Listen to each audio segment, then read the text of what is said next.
இருக்கும், அதில் போட்டு அந்த உளுந்தை உடைச்சு திரிச்சு அந்த மாவுல களின்னு ஒன்று கிண்டி கொடுப்பாங்க. இதோட யூசஸ் என்னன்னு பார்த்தீங்கன்னா, அது கர்ப்பப்பையையும் கர்ப்பப்பை சார்ந்த லிகமெண்ட்ஸ்ன்னு சொல்லக்கூடிய அந்த ஜவ்வுகளையும் வலுவாக்கக்கூடிய செய்கை வந்து இந்த உளுந்தங்களிக்கு இருந்தது.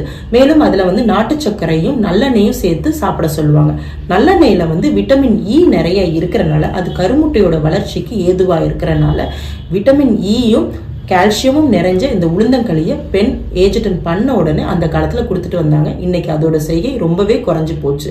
இன்னைக்கு இருக்க காலகட்டங்களில் இருக்க குழந்தைங்க வந்து அதோட டேஸ்ட்டை விருப்பப்படுறதில்ல, ப்ளஸ் செஞ்சு கொடுக்கறதுக்கு நம்மளுக்கும் நேரம் இல்லை. இது பெண்களுக்கு மட்டும்தான் உதவுமானா இல்லை, ஆண்களுக்கு இது பெரிய யூஸ்ஃபுல்லான ஒரு விஷயம். எப்படின்னு பார்த்தீங்கன்னா, இன்னைக்கு நம்ம கிளினிக்ல நிறைய ஆண்கள் வந்து அவங்களோட ஸ்பெர்மோட எண்ணிக்கையை அதிகப்படுத்துறதுக்காகவும் மொட்டிலிட்டியை அதிகப்படுத்துறதுக்காகவும் நம்ம கிட்ட வந்து டயட் என்னென்னு கேட்கும்போது நாங்கள் சொல்ற முக்கியமான விஷயம், வாரத்தில் 2-3 தடவையாச்சு உளுந்தங்களியை சாப்பிடுங்க, இல்லை உளுந்தங்கஞ்சியா வச்சு